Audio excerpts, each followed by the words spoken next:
अस्सलामुअलैकुम वरहमतुल्लाहि वबरकातुहू। मुझे कहते हैं नाज़ो। आई होप कि आप लोग सब ठीक होंगे। अल्हम्दुलिल्लाह मैं भी ठीक ठाक हूँ। अल्लाह ताला हमें दुनिया और आखिरत दोनों जहानों की खुशियाँ अता करे। इसी दुआ के साथ वेलकम करती हूँ आप सबको अपनी न्यू ग्रैंड रेसिपी में।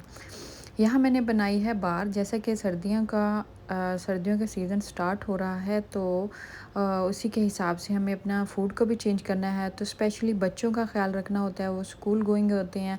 तो यहाँ मैंने बनाई है घर में होममेड, यानी कि तिलों की बार, तिल और मेवों की बार।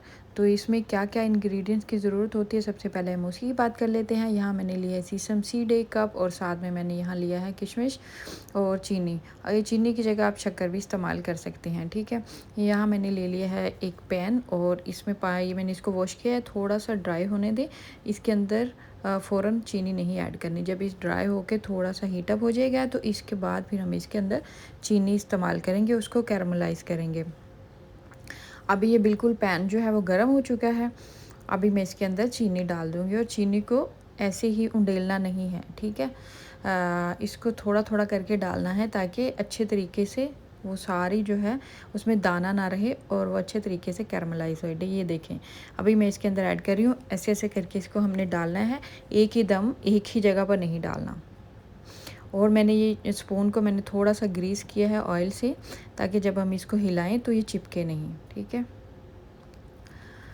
अभी इसके अंदर मैंने ऐड कर दिया है सीसम सीड, और साथ में मैंने इसके ऐड कर दिया है किशमिश, और इसको हम हिलाते जाएंगे। जब हमें देखेंगे थोड़ा सा थिक हो गया, तो हम अपना स्टोव जो है वो ऑफ़ कर देंगे, ठीक है।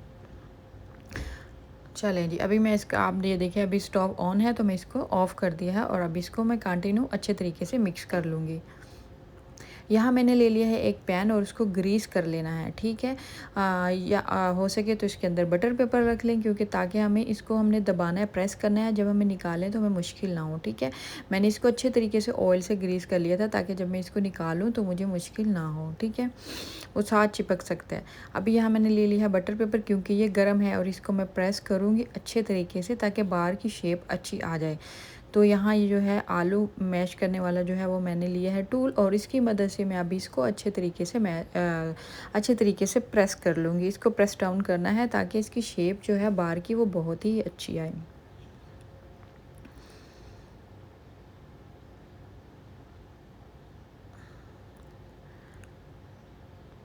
अभी मैंने बटर पेपर के साथ रख के इसको अच्छे तरीके से प्रेस डाउन कर लिया है।